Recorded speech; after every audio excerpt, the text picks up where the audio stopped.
स्वागत करता हूँ। आज हम लोग चैप्टर 7 डिस्कस करेंगे, ठीक है। Chapter 7 of Indian polity. Indian polity by Laxmikanth मैं कवर कर रहा हूँ। इंडियन पॉलिटी बाय लक्ष्मीकांत, ठीक है। तो इस सीरीज़ को पूरा देखना। ऑलरेडी 6 चैप्टर तक तो ऑलरेडी अवेलेबल है एंड बहुत जल्दी इस सीरीज़ को कंप्लीट करेंगे, ठीक है दोस्तों, बहुत जल्दी कंप्लीट करेंगे। And if you are preparing for UPSC exam or if you are preparing for any state civil services examination, तो आपके लिए बहुत ही ज़रूरी है ये क्लासेस, बहुत ही ज़्यादा इम्पोर्टेंट है, ठीक है। Because why it is important, इसके पीछे कुछ लॉजिक तो होना चाहिए ना। तो लॉजिक ये है कि यहाँ पे एक्सप्लेनेशन बहुत ही सॉलिड तरीके से देने वाला हूँ मैं, बहुत ही सिंपल लैंग्वेज में बताऊंगा। बिकॉज पॉलिटी है भी बहुत सिंपल, बहुत इजी सब्जेक्ट माना जाता है। जो हम लोग यूपीएससी की तैयारी करते हैं उनमें सबसे इजी सब्जेक्ट पॉलिटी को माना जाता है। बिकॉज हर दिन हम लोग गवर्न होते हैं, हर दिन हम पॉलिटी को फेस टू फेस देखते हैं, इससे सामना करते हैं, ठीक है। तो बहुत ही आसान है ये और बहुत ही आसान शब्दों में भी बताया जाएगा आपको यहाँ पे।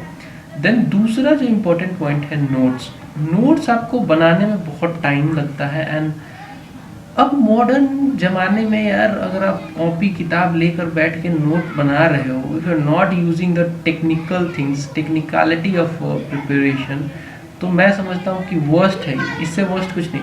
तो यहाँ पे बेसिकली मैं नोट्स आपको प्रोवाइड कर दूँगा, वही नोट्स को मैं एक्सप्लेन कर रहा हूँ यहाँ पे सारे को पॉइंट वाइज, और वही नोट्स आपको मिल जाए तो आपका रिवीजन हो जाएगा बहुत ही जल्दी आप पॉलिटी को रिवाइज कर पाओगे। जैसा कि इंडियन इकोनॉमी में ऐसा हो रहा है। इंडियन इकोनॉमी की एक मेरी सीरीज़ है जिसमें मैंने कंप्लीट सीरीज़ दिया है विथ नोट्स। तो students are getting benefit out of this ज़बरदस्त, यू नो।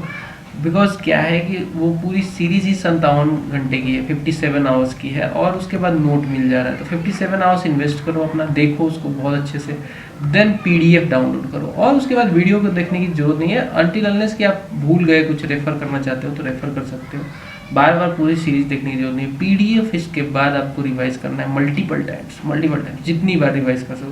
बिकॉज अल्टीमेटली आपके रिवीजन ही काम आता है। आप पढ़ तो सब कुछ लेते हो बट रिवाइज नहीं करते हो, तो रिवीजन के लिए चाहिए नोट्स, और इसके लिए मैं पूरा कंप्लीट नोट दूंगा, पूरा कंप्लीट हो जाएगा, बहुत जल्दी कंप्लीट करके पूरा कंप्लीट नोट दे दूंगा, तो आपको रिवीजन भी करना आसान हो जाएगा। चलिए क्विकली बढ़ते हैं। अगर आप नए हैं चैनल पे तो सब्सक्राइब करके बेल आइकन को प्रेस करना ना भूलें।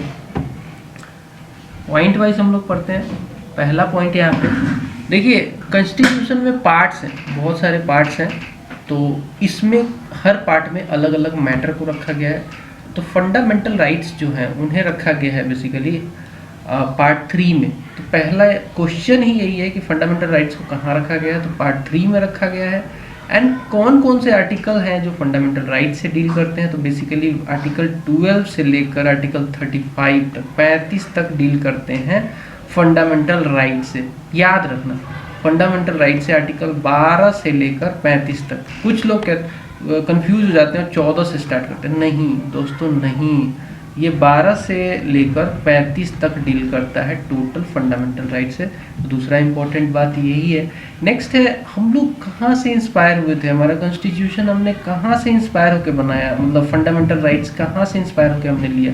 तो we have taken it from the USA, and वो जो वहाँ पे फंडामेंटल राइट्स है बहुत ही अच्छा है। वहाँ का फंडामेंटल राइट्स माना जाता है कि one of the best fundamental rights है वर्ल्ड का।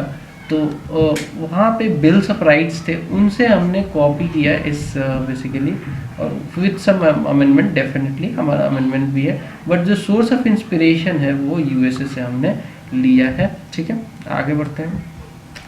Magna Carta of India. देखिए, फंडामेंटल राइट को कहा जाता है FR is equal to Magna Carta of India. Magna Carta क्या है? बेसिकली 1215 में ब्रिटेन में एक शासक थे, उन्होंने बेसिकली कुछ ग्रांड चार्टर ऑफ राइट्स इन्होंने इशू किए थे सिटीजन्स के लिए, कुछ राइट्स उस समय 1215 में, जबकि मतलब उस समय राइट्स की कोई बात नहीं करता था। उस समय grand charter of rights issue किए गए थे ब्रिटेन में सिटीजन्स को, और इसे ही कहते हैं मैग्ना कार्टा। एक बेसिकली लैटिन वर्ड है, इसका मीनिंग यही है, charter of rights, grand charter of rights, ठीक है। तो वो इशू किया गया था ब्रिटेन के किंग के द्वारा उस समय, एंड इसमें बहुत ही इलेबोरेट प्रोविजंस हैं रिलेटेड टू फंडामेंटल राइट्स, इसीलिए इसको मैग्ना कार्टा बेसिकली हमारे फंडामेंटल राइट्स को रिलेट किया जाता है मैग्ना कार्टा से, and that is why it is Magna Carta of India.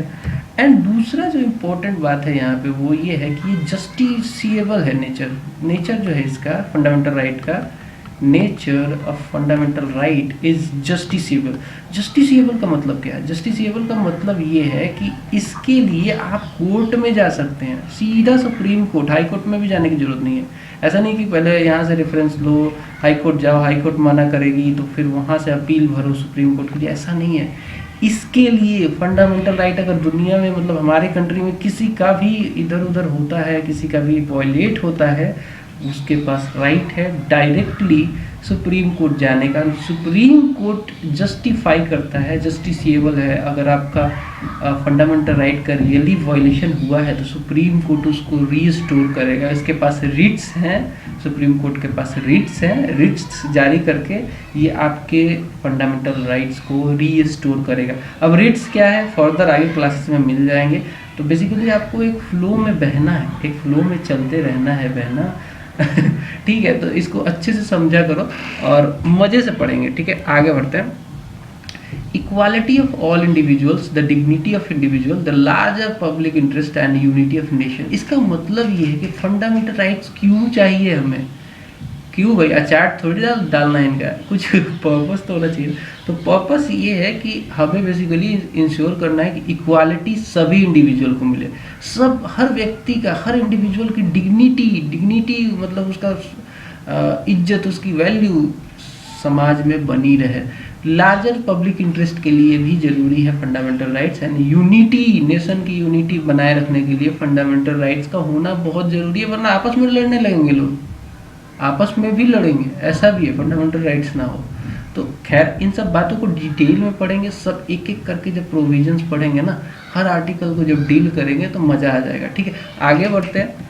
The next है, it is meant for promoting the ideal of political democracy. अब देखिए पॉलिटिकल डेमोक्रेसी 3 तरीके की होती है। अगर आप जनरल टर्म में कहोगे तो democracy is equal to democracy, ठीक है। डेमोक्रेसी को अगर डिवाइड करोगे तो फर्दर 3 भागों में ये डिवाइड हो जाता है, पॉलिटिकल डेमोक्रेसी, इकोनॉमिक डेमोक्रेसी, और देखिए यहाँ पे मैं लिख देता हूँ, पॉलिटिकल तो है इसमें लिखा हुआ, इकोनॉमिक डेमोक्रेसी, और एक और डेमोक्रेसी होती है जिसको कहते हैं सोशल डेमोक्रेसी। तीनों डेमोक्रेसी को मिला के बनता है डेमोक्रेसी, ठीक है। तो डेमोक्रेसी में पॉलिटिकल डेमोक्रेसी को अगर डेवलप करना है, आइडियल उसके आइडियल को प्रमोट करना है तो फंडामेंटल राइट का होना जरूरी है। अब इसको समझो कैसे। बेसिकली मान लीजिए कि आपके पास राइट ही ना हो कि आप बड़े से बड़े कॉन्स्टिट्यूशनल पोस्ट को ऑक्यूपाई कर सको, जैसे कि प्रेसिडेंट। अगर मान लो प्रेसिडेंट का पोस्ट किसी पार्टिकुलर व्यक्ति के लिए ही रिजर्व कर दिया जाए, किसी पार्टिकुलर कम्युनिटी के लिए ही रिजर्व कर दिया जाएगा, तो क्या होगा? तो आइडियल ऑफ पॉलिटिकल डेमोक्रेसी का वायलेशन होगा। आइडियल ऑफ पॉलिटिकल डेमोक्रेसी मतलब हर बंदे को पॉलिटिकली हर राइट होना चाहिए, उसको वोटिंग का राइट होना चाहिए, उसको किसी भी कॉन्स्टिट्यूशनल पोस्ट पे बैठने का राइट होना चाहिए। साला मैं भी प्रेसिडेंट बन जाऊं, हालांकि मेरे कर्म ऐसे नहीं लेकिन एनीवे, बट एक राइट की बात करें तो सबकी राइट बराबर होनी चाहिए, सब हर पोस्ट पे पहुंचने की राइट होनी चाहिए। इसका मतलब ये नहीं है कि कोई भी जाकर बैठ जाएगा, but he should have the potential, he should follow the procedures, and वो बन सकता है तो भाई बन, सबके लिए ओपन है, कोई रिस्ट्रिक्शन नहीं है, ठीक है। आगे बढ़ते हैं। To protect the liberties and freedoms of the people against the invasion by the state. अब देखिए फंडामेंटल राइट्स की जरूरत और किस लिए है, बेसिकली किस लिए है फंडामेंटल राइट? तो हमारी लिबर्टीज जो है, लिबर्टीज मतलब हमारे ऊपर रिस्ट्रिक्शंस की कमी हो, ठीक है, हमारी लिबर्टीज बनी रहे, हमारा फ्रीडम, हमारी आज़ादी, हमें हमारे ऊपर कुछ रेस्ट्रेंट ना हो, कोई हमें कंडीशन ना लगा दिया जाए। इन सब चीज़ों को बनाए रखने के लिए बेसिकली स्टेट कभी भी आपके फ्रीडम में इंटरफेयर कर सकता है। अगर फंडामेंटल राइट्स ना हो तो, लिखित में ना हो तो बेसिकली स्टेट कभी भी आपके फंडामेंटल राइट्स को बेसिकली आपके फ्रीडम और लिबर्टी को हनन कर सकता है, उसमें घुस सकता है। स्टेट के पास पावर है कि वो लेजिस्लेट बेसिकली लॉ बनाता है। मान लो कभी क्या हुआ, सरकार ने क्या किया कि कोई ऐसा लॉ बनाया कि आपका फ्रीडम चला गया, बोला कि नो बडी विल, बोला कि चलो ठीक है, एक एग्जाम्पल जस्ट छोटा सा देता हूँ कि हर व्यक्ति के घर में रोज चेकिंग होगी, तो भाई इससे तो फ्रीडम आपका जा रहा है ना, प्राइवेसी का हनन हो रहा है ना, अननेसेसरी चीज़ें आपके मतलब वायलेट हो रही हैं। चाहे कोई ऐसा रूल ला दिया कि चलो हंसना मना है मान लो आप पब्लिक में जाके हंस रहे हो, हंसना ही मना है, बोला बात करना मना है, स्टेट मान लो नियम निकाल दे कि पब्लिकली कोई बात नहीं करेगा, सब चुपचाप बाहर निकलेंगे, चुपचाप अपना काम करेंगे और घर पहुँचे। ऐसा, ये मैं मतलब ये सब फनी एग्जांपल्स इसलिए दे रहा हूँ क्योंकि मतलब जस्ट आपको समझ में आए ऐसा कुछ भी हो सकता है, ठीक है, जो आपके फंडामेंटल राइट्स को हनन करने के लिए, स्टेट कभी भी आपके फ्रीडम और लिबर्टीज़ को ख़त्म करने के लिए फंडामेंटल राइट ना हो तो वो कर सकता है, डेफिनेटली कर सकता है। इसीलिए कॉन्स्टिट्यूशन में फंडामेंटल राइट का होना बहुत ज़रूरी है, और वो भी लिखित तौर पर, ठीक है। आगे बढ़ेंगे। अब देखिए, गवर्नमेंट ऑफ लॉ होना चाहिए, ठीक है, गवर्नमेंट ऑफ लॉ होना चाहिए, ना कि गवर्नमेंट ऑफ मेन। इसका मतलब क्या है? देखिए, कोई भी कंट्री जब गवर्न होती है ना दोस्तों, तो उसमें कुछ कानून लिखित होने चाहिए, तभी वो गवर्न होता है, ठीक है। कानून, सॉरी मेरा ऐसे होता है ना कानून, एनीवे, तो लॉ होने चाहिए, लिखित लॉ होने चाहिए। और कॉन्स्टिट्यूशन क्या है? कॉन्स्टिट्यूशन बेसिकली रिटन लॉ है जिसपे कंट्री को गवर्न करना है, इसी के बेसिस पे, मतलब ये रिटन है, सब कुछ लिखा हुआ है हमारे कॉन्स्टिट्यूशन में कि भाई कैसे गवर्नेंस होगा सेंट्रल लेवल पे, स्टेट लेवल पे। इनफैक्ट हमारे यहाँ ये भी प्रोविजन है कि पंचायती, थर्ड लेवल पे भी, पंचायती म्यूनसिपालिटी लेवल पे भी कैसे गवर्नेंस होगा। एंड हर बंदे के काम को बिल्कुल ही स्पेसिफाई कर दिया है। प्रेसिडेंट का रोल क्या है, सब कुछ लिखा हुआ है। प्राइम मिनिस्टर का रोल क्या है, सब कुछ लिखा हुआ है। तो it should be government of law, not of main. अब ऐसा नहीं कि जो लोग सत्ता में है वो अपनी मर्जी की कर रहे हैं, ऐसा नहीं हो सकता है। इसीलिए गवर्नमेंट ऑफ लॉ को मेंटेन करने के लिए फंडामेंटल राइट्स भी जरूरी है। लोगों को पता होना चाहिए कॉन्स्टिट्यूशन में क्या है। जो सरकार में है वो लोग पता है कि कॉन्स्टिट्यूशन के हिसाब से ही काम करना है, कोई भी ऐसा एक्ट नहीं ला सकते जो कि वायलेट कर दे किसी का फंडामेंटल राइट। तो ये गवर्नमेंट ऑफ लॉ होना चाहिए, गवर्नमेंट ऑफ मैन नहीं। नेक्स्ट है फंडामेंटल का मतलब क्या है। फंडामेंटल का क्या मतलब, क्या समझते हैं फंडामेंटल राइट में? फंडामेंटल क्या है? तो फंडामेंटल का है मूल आधार, मूल आधारशिला, बेसिक। फंडामेंटल का मतलब ये होता है। अब क्यों है? क्योंकि ये गारंटी किया जा रहा है, still guaranteed and protected by constitution. हमारा फंडामेंटल राइट जो है गारंटीड है एंड प्रोटेक्टेड है कॉन्स्टिट्यूशन के द्वारा। तभी तो आप सुप्रीम कोर्ट में चले जाते हो। जब आपका फंडामेंटल राइट का हनन होता है तो आप पहुंचते हो कि नहीं सुप्रीम कोर्ट में। And it is most essential for all round development, हर तरीके से, मटेरियल डेवलपमेंट, इंटेलेक्चुअल दिमागी development, moral development, spiritual development, हर तरीके की डेवलपमेंट के लिए फंडामेंटल राइट का होना बहुत ही ज़रूरी है। और ये मीनिंग है फंडामेंटल का। फंडामेंटल इसीलिए कहा जाता है इसको, नहीं तो कुछ और भी कह देते कि भाई इंडिविजुअल राइट, ऐसे भी लिखा जा सकता है। Why it is fundamental right? Because it is fundamental in nature, ठीक है, ऑफ इंडिविजुअल ओरिजिनली, ठीक है। सात फंडामेंटल राइट्स थे ओरिजिनली। बात करें जब कॉन्स्टिट्यूशन बन के आया था, जब अमेंडमेंट्स कोई नहीं हुआ था, तब हमारे पास 7 फंडामेंटल राइट थे। लेकिन एक फंडामेंटल राइट जिसे राइट ऑफ प्रॉपर्टी कहते हैं, राइट ऑफ प्रॉपर्टी, ठीक है, उसको हटा दिया गया। बेसिकली कॉन्स्टिट्यूशनल अमेंडमेंट एक्ट लाकर राइट टू प्रॉपर्टी वाले प्रोविजन को ख़त्म कर दिया गया। तो अब पहले देख लेते हैं कि वो 7 फंडामेंटल राइट थे कौन कौन से, हैं कौन कौन से, इनफैक्ट थे कौन कौन से, बिकॉज उसमें वो भी ऐड है। तो अभी तो 6 ही है। तो राइट टू इक्वालिटी है सबसे पहला, आर्टिकल 14 से लेकर 18 तक डील करता है राइट टू इक्वालिटी को। राइट टू फ्रीडम है जिसमें बेसिकली जो आर्टिकल्स हैं वो 19 से 22 है। राइट अगेंस्ट एक्सप्लॉइटेशन है जो कि 23-24 में डील किया जाता है। Right to freedom of religion 25 से लेकर 28 के बीच में है। कल्चरल एंड एजुकेशनल राइट्स भी है लोगों के पास 29 से 30। And right to property article 31, it has been abolished, हटा दिया गया है इसे। And right to constitutional remedies 32, इसके द्वारा आप अपने इन सब राइट्स को इन्फोर्स कराने के लिए, या फिर हनन होता है, इनका वायलेशन होता है तो सुप्रीम कोर्ट में जा सकते हो। Right to property was deleted, हटा दिया गया था। 44वां अमेंडमेंट एक्ट 1978, अब याद रखना ये आता है, which amendment act has basically deleted the right of property, right to property. तो आंसर उसमें रहेगा, ऑप्शन रहेगा article amendment 42, 42nd amendment act, 43rd amendment act, 45th, 44th, तो आपको 44th ही लगाना है। एंड देखिए बेसिकली ये 44th अमेंडमेंट एक्ट बहुत इंपॉर्टेंट एक्ट है, बाद में इसको पढ़ेंगे, बहुत ही इंपॉर्टेंट है ये। एंड इसके बाद इसको बेसिकली राइट टू प्रॉपर्टी को फंडामेंटल राइट से हटा के लीगल राइट बना दिया गया था, लीगल राइट बना दिया था। मतलब आप कानूनन इस पे, मतलब आपका ऐसा नहीं है कि कोई भी आपका कभी भी आपका प्रॉपर्टी छीन लिया जाएगा। सरकार के पास राइट है कि आपका प्रॉपर्टी को ले सकती है कभी भी, but in the name of कि पब्लिक वेलफेयर के लिए। मान लीजिए कि कोई ऐसा कोई कारोबार करना है, आपका कोई लैंड है, उसको सरकार लेना चाहती है, उसमें ऐसा कारोबार करना चाहती है जिससे कि बहुत सारे लोगों को फ़ायदा होगा, कोई कंपनी लगा दो जिससे बेरोजगारी कम हो जाएगी, या फिर housing plan for weaker section, ऐसे करके आपका लैंड लिया जा सकता है। तो अब ये लीगल राइट है, अब ये राइट टू प्रॉपर्टी आपका फंडामेंटल राइट नहीं है, अब ये लीगल राइट है। मतलब आप स्टिल, अब लीगल राइट है तो भाई कानूनन तौर पे आप ऑनर तो हो ही, लेकिन लिया जा सकता है, इसको ख़त्म किया जा सकता है। मतलब प्रॉपर्टी को कभी भी स्टेट मतलब सरकार ले सकती है। एंड बेसिकली लीगल राइट इसको under article 300A and part 11 में रखा गया है। तो ये थोड़ा सा डेटा है, इसको आपको याद रखना है, ठीक है। अब बात करेंगे features of fundamental right. Fundamental rights के फीचर्स क्या क्या है वो देख लेते हैं। सबसे पहले कुछ जो फंडामेंटल राइट्स है वो अवेलेबल है ओनली सिटीजन्स के लिए।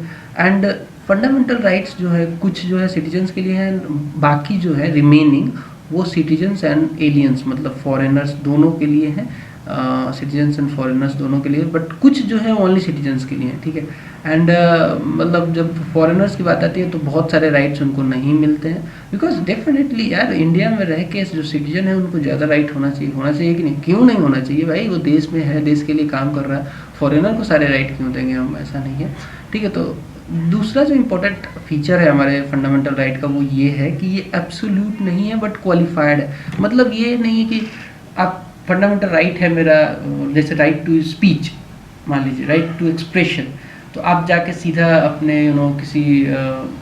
किसी को भी चलते रास्ते पे किसी को भी पकड़ के बोलो अबे उसको गाली देने लगे, आप सोच लो कौन सी गाली देने। Right to speech doesn't confer you right to कि एब्यूज किसी को कर दो, ऐसा नहीं है। तो ये एब्सोल्यूट नहीं है, आपकी फ्रीडम आपकी आज़ादी से किसी और के आज़ादी में हनन नहीं होना चाहिए। उसके फंडामेंटल राइट का आप अपने फंडामेंटल राइट के नाम पे उसके फंडामेंटल राइट को ख़त्म नहीं कर सकते। It is not absolute, it is qualified, क्योंकि सरकार इस पर रीजनेबल रिस्ट्रिक्शंस भी लगा देती है, रीजनेबल रिस्ट्रिक्शंस, ठीक है। कई सारे रिस्ट्रिक्शंस हैं, आप फर्दर जब हम लोग आर्टिकल वाइज पढ़ेंगे तो रिस्ट्रिक्शंस भी पढ़ेंगे, बहुत ही क्लियरली बताऊँगा। रिस्ट्रिक्शन जो है वो डिसाइड किया जाता है कोर्ट के द्वारा डिसाइड किया जाता है कि कब मतलब रिस्ट्रिक्शन लगाना है कब नहीं, तो कोर्ट इसको डिसाइड करती है। एनीवे नेक्स्ट फीचर देखते हैं हमारे फंडामेंटल राइट्स का। ये जो मोस्ट ऑफ द जो फंडामेंटल राइट्स है ना वो against arbitrary action of state, मतलब सरकार के द्वारा लिए गए कुछ गलत डिसीजंस, आर्बिट्रेरी जो मतलब खराब डिसीजंस लिए जाते हैं, आपके अगेंस्ट हो जाते हैं, उसके लिए है। सरकार आपके फंडामेंटल राइट को ख़त्म ना कर दे, इसके लिए बहुत सारे फंडामेंटल राइट्स हमें दिए गए हैं। आपकी प्राइवेसी, आपका लिबर्टी, फ्रीडम ख़त्म ना कर दे, उसके लिए है। एंड बाकी कुछ ऐसे भी फंडामेंटल राइट्स हैं जो कि प्राइवेट इंडिविजुअल के लिए भी है। जैसे मान लीजिए कोई प्राइवेट बंदा है, मतलब कोई इंडिविजुअल ही है, वो आपके फंडामेंटल राइट्स पे हनन कर रहा है, तो वहाँ पे भी आप जस्टिसिएबल नेचर का है, वहाँ पे भी आप सुप्रीम कोर्ट तक जा सकते हो उसको रीस्टोर कराने के लिए। नेक्स्ट है कि ये दोनों नेचर का है, हमारा जो फंडामेंटल राइट है नेगेटिव एंड पॉजिटिव दोनों एस्पेक्ट हैं इसमें। कैसे? नेगेटिव एस्पेक्ट ये है कि भाई फंडामेंटल राइट्स बेसिकली सरकार को लिमिट करता है, सरकार के पावर्स को लिमिट करता है, मतलब ये नेगेटिव नेचर का है।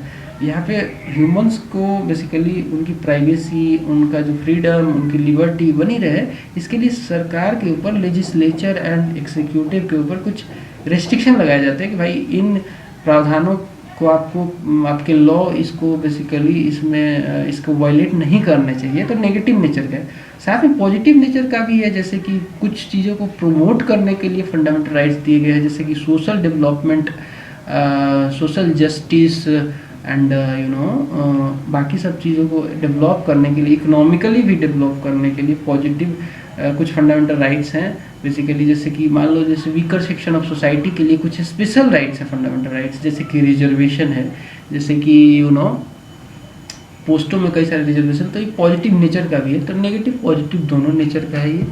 देन नेक्स्ट है ये जस्टिसिएबल नेचर है, मैंने बताया कि इसको आप डिफेंड कर सकते हो, इसके लिए सुप्रीम कोर्ट में जा सकते हो। एंड ये सैक्रोसेंट नहीं है और परमानेंट नहीं है। इसका मतलब ये है कि कॉन्स्टिट्यूशनल अमेंडमेंट एक्ट लाके कभी भी फंडामेंटल राइट्स में मॉडिफिकेशन भी किया जा सकता है या फिर डिलीट भी किया जा सकता है, लेकिन इसमें सुप्रीम कोर्ट की एक रूलिंग है। सुप्रीम कोर्ट का मानना ये है कि बेसिक स्ट्रक्चर को ये नहीं वायलेट करना चाहिए। अब देखिए बेसिक स्ट्रक्चर में बहुत सारी चीज़ें आती है, फर्दर ये भी है, बेसिक स्ट्रक्चर आपको पढ़ने को मिलेगा फर्दर क्लासेस में, लेकिन फिलहाल थोड़ा सा नॉलेज देना इसमें ज़रूरी है, समझता बहुत ज़रूरी है। बेसिक स्ट्रक्चर क्या है कि जो एस्पायरेशन था हमारे बेसिकली कॉन्स्टिट्यूशनल मेकर का, जो उन्होंने सोच के जो बनाया था उसको ये वॉयलेट नहीं करना चाहिए। मतलब जो बेसिक स्ट्रक्चर है यार कॉन्स्टिट्यूशन का, उसी को ख़त्म कर दोगे। जैसे कि मान लो कि पार्लियामेंट्री सिस्टम ऑफ गवर्नेंस है हमारा, और पार्लियामेंट्री सिस्टम ऑफ गवर्नेंस को ख़त्म करके आप प्रेसिडेंशियल फॉर्म ऑफ गवर्नेंस ला दो, मान लो अमेंडमेंट करके, तो क्या ये माना जाएगा? नहीं, ये नहीं माना जाएगा। तो ये बेसिक स्ट्रक्चर को नहीं ख़त्म करना चाहिए। ऐसे ही फंडामेंटल राइट्स हमारे बेसिक स्ट्रक्चर हैं, तो इनमें मतलब ऐसा कोई मॉडिफिकेशन ना कर दो कि राइट टू इक्वालिटी बिल्कुल ख़त्म, ऐसा नहीं किया जा सकता। माइनर मॉडिफिकेशन वगैरह किए जा सकते हैं, अमेंडमेंट किए जा सकते हैं, कोई दिक्कत नहीं है। तो बेसिक स्ट्रक्चर को बेसिकली ये डिस्ट्रॉय नहीं करना चाहिए। इसको सस्पेंड भी किया जाता है, फंडामेंटल राइट्स को सस्पेंड भी किया जा सकता है ड्यूरिंग नेशनल इमरजेंसी। बट कुछ जो राइट्स हैं, जैसे कि आर्टिकल 20 में जो राइट है, आर्टिकल 21 में राइट टू लाइफ है, बहुत बड़ा राइट है। आर्टिकल 20 में बेसिकली राइट अगेंस्ट अरेस्ट वगैरह का है, तो अपराधी को मतलब से रिलेटेड कुछ राइट है आर्टिकल 20 में, कभी भी अरेस्ट नहीं किया जा सकता है आपको। तो ये सब कुछ जो राइट है वो नेशनल इमरजेंसी में भी ख़त्म नहीं होते हैं हमारे सिटीजन्स के लिए। तो ये दो राइट हमेशा याद रखना, आर्टिकल 20 में और आर्टिकल 21 में कभी ख़त्म नहीं होता है, सिटीजन्स के लिए कभी ख़त्म नहीं होता है। नेशनल इमरजेंसी भी लग जाए बट आपका ज़िंदगी का जो राइट है, राइट टू लाइफ जिसको कहते हैं, वो कभी ख़त्म नहीं हो सकता है। और आर्टिकल 20 में जो राइट है वो भी नहीं ख़त्म हो सकता है। फर्दर अगर बात करें तो जो आर्टिकल 19 में जो 6 फंडामेंटल बेसिकली 6 राइट्स हैं उसमें, उनको सस्पेंड किया जा सकता है only when emergency is declared on the grounds of war और एक्सटर्नल एग्रेशन। इसका मतलब ये है कि वार जब हो जाता है, मान लीजिए वार जब हो जाता है किसी भी देश के साथ, या फिर एक्सटर्नल एग्रेशन है, कोई कंट्रीज हमें मिलके एग्रेसिवली हमारे पर कब्जा करनी चाहती हैं, तो वैसे केस में आर्टिकल 19 ख़त्म हो जाएगा। ऐसा नहीं कि आप उस समय सरकार के अगेंस्ट बोल सकते हो, कहीं भी घूम सकते हो। तो आर्टिकल 19 में 6 राइट्स हैं बेसिकली, आगे चल के मिलेगा आपको पढ़ने को 19A, B, C, D ऐसे करके। तो ये सब राइट्स ख़त्म हो जाते हैं वहाँ पे, लेकिन ओनली एक्सटर्नल एग्रेशन और वार के समय। इंटरनल एग्रेशन जब भी होता है, जैसे कि आर्म्ड रिबेलियन हो गया, खुद ही देश में लोगों ने हथियार उठा लिए, वैसे केस में ये 6 फंडामेंटल राइट्स ख़त्म नहीं होते आर्टिकल 19 में। आगे बढ़ते हैं। स्कोप ऑफ ऑपरेशन की बात करें इस फंडामेंटल राइट्स की, तो इसको लिमिट भी किया गया है, मतलब जो रीजनेबल रिस्ट्रिक्शन लगाया गया है या फिर इनके ऑपरेशन का जो स्कोप है उसको लिमिट किया गया है कई सारे आर्टिकल के द्वारा। वो आर्टिकल को एक एक करके जानना जरूरी है। सबसे पहला लिमिटेशन आता है आर्टिकल 31A के द्वारा इन फंडामेंटल राइट्स में। ये बेसिकली राइट टू प्रॉपर्टी से रिलेटेड सारी राइट्स हैं। बेसिकली सरकार का मानना ये है कि जो प्रॉपर्टी है ना, उसको अगर किसी प्राइवेट व्यक्ति से लेना भी हो, मान लीजिए आपकी प्रॉपर्टी है, उसको अगर लिया जाए और for the social welfare, for the public welfare as a whole, तो ये गलत नहीं है, सरकार का मानना है। तो आर्टिकल 31 ये फर्स्ट अमेंडमेंट एक्ट लाकर पहली बार अमेंडमेंट किया गया था 1951 में, और ये अमेंडमेंट एक्ट लाके आर्टिकल 31A जोड़ा गया था कॉन्स्टिट्यूशन में। और इसमें बेसिकली इसका जो प्रोविज़न है वो कहता है saving of loss from providing for acquisition of A state, मतलब कभी भी सरकार आपकी प्रॉपर्टी को ले सकती है, आर्टिकल 31 में क्लियरली लिखा गया है, but for the public purpose, मतलब ऐसा नहीं कि ऐसे ही ले लिया, पब्लिक पर्पस, उससे वेलफेयर दिखना चाहिए। आर्टिकल 31B क्या है, ये भी एक रिस्ट्रिक्शन पैदा करता है, एक scope of operation of fundamental right को लिमिट करता है। इसमें validation of certain acts and regulations included in the 9th schedule. देखिए 9वां शेड्यूल ऐसा शेड्यूल है जिसमें बेसिकली उसमें जो भी लॉ हैं वो जुडिशरी से बाहर हैं, उसमें जो लॉ बनते हैं अभी तक जो जुडिशरी से बाहर हैं, उसको जुडिशरी रिव्यू नहीं कर सकती है 9th शेड्यूल को। तो ये जोड़ा गया था 31B के द्वारा ही, ये भी जोड़ा गया था 31B के द्वारा, ताकि मतलब जुडिशरी को आउट ऑफ प्रॉपर्टी के मामलों से बाहर रखा जाए, इसलिए बेसिकली ये जोड़ा गया था। तीसरा जो आर्टिकल है वो आर्टिकल 31C है, जो basically saving of laws giving effect to certain directive principles. Directive principle जैसे 39B और 39C, ये बेसिकली इसलिए है ताकि जब डेवलपमेंट किया जाए, इकोनॉमिक या फिर सोशल वेलफेयर देखा जाए, उस समय कहीं आर्टिकल 14 या 19 बीच में ना आ जाए, तो कुछ सर्टेन डायरेक्टिव प्रिंसिपल्स को प्रोटेक्ट करने के लिए फंडामेंटल राइट और उनके बीच में लड़ाई ना हो जाए, इसके लिए 31C जोड़ा गया था। फर्दर मैं बता दूं, यहाँ पे आपको बहुत अच्छे से समझ में ये नहीं आएगा, लेकिन फर्दर जैसे जैसे आगे जाएंगे तो ये सारी बातें क्लियर हो जाएगी। तो अभी के लिए इतना ही बहुत ज़रूरी है, इतना इन्फॉर्मेशन काफ़ी है। बस आप ये समझो 31A, 31B और 31C रेस्ट्रिक्ट करता है scope of operation of fundamental right. Next है application to the members of arm forces, article 33 है ये। आर्टिकल 33 बेसिकली जो फंडामेंटल राइट्स है आर्म फोर्सेस के, पैरामिलिट्री फोर्सेस के। आर्म फोर्सेस में कौन है? Army, navy, air force. Paramilitary में CISF, CRPF, ऐसी BSF, ये सब पैरामिलिट्री फोर्सेस है। पुलिस फोर्सेस, इंटेलिजेंस एजेंसीज, इनके जो बंदे हैं, इनके जो पर्सनल्स हैं जो काम करते हैं इन ऑर्गेनाइजेशंस में, उनकी राइट्स पे भी कुछ रिस्ट्रिक्शंस हैं और इनके राइट्स को ख़त्म किया जा सकता है। बहुत सारे कंडीशन होती है, जैसे वार आ गया, मान लो वार, लड़ाई चल रही है, मान लो आप सेना में हो, आर्मी में हो और आप वार में गए हो, वहाँ पे बोलो कि मेरा फंडामेंटल राइट 19 कहता है कि मैं कुछ भी बोलूँ, मेरा फंडामेंटल राइट 19 कहता है कि मैं कहीं भी जाऊँ, मैं यहाँ से जाना चाहता हूँ। ऐसा नहीं होता है यार, उसकी कुछ उस ऑर्गेनाइजेशन की पार्टिकुलर एक रिक्वायरमेंट है, इसलिए वहाँ पे जो लोग होते हैं उनके कुछ राइट्स को ख़त्म किया जाता है, उनकी राइट्स बिल्कुल कम कर दी जाती हैं ताकि वो एक पर्पस को पूरा करें। वहाँ पे वो ऐसा नहीं कर सोच सकते आप, इसलिए आर्म फोर्सेस को हमेशा रिस्पेक्ट देना चाहिए, बिकॉज वो कम राइट्स के साथ जीते हैं, ठीक है, कम राइट्स होती है उनकी। कई बार एक्सप्रेशन वो नहीं कर सकते अपना, सीनियर अधिकारी या फिर कहीं भी, मतलब ऐसी जगह पे आप एक्सप्रेस अपने आप को नहीं कर सकते, बहुत अच्छा आइडिया लेके भी बैठे हो तो भी नहीं कर सकते, बिकॉज यू आर लिमिटेड। मतलब वहाँ पे क्या है कि एक पर्टिकुलर बंदे का पर्टिकुलर रोल है, ठीक है, और इसीलिए दैट इज़ वाई रिस्पेक्ट बनता है। बिकॉज एक मतलब आर्म फोर्सेस की बात करें तो ऐसी बात है कि एक बिल्कुल रॉ बंदे को उठाया जाता है, 17-18 साल का बंदा होता है, और उसके अंदर बिल्कुल कई सारी बातें डाली जाती हैं नेशन से रिलेटेड, एंड ज़रूरी भी है, तो इसलिए जनता रिस्पेक्ट नहीं करती है, कई बार तो बुरा लगता है। एनीवे, बट आर्टिकल 33 समझा रहा था मैं, ये था।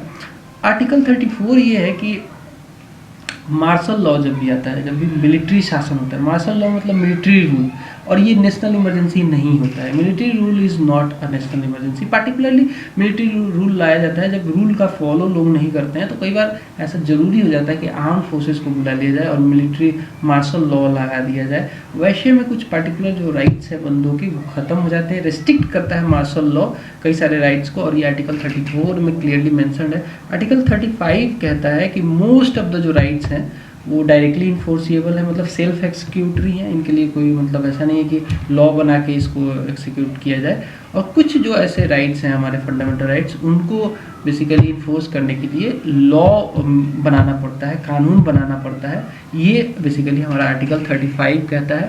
तो ये सारे कुछ राइट्स जो आर्टिकल 35 तक हैं, इसको हमने देखा यहाँ पे फंडामेंटल राइट्स के तहत।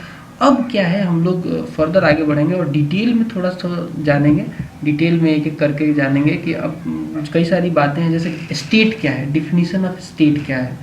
जब हम बात करते हैं स्टेट की, तो स्टेट है क्या, कैसे आप कहोगे कि क्या क्या स्टेट है। स्टेट में कई सारे एजेंसीज हो सकती हैं, कई सारे इंस्टीट्यूशंस हो सकते हैं, तो स्टेट को जानना ज़रूरी है।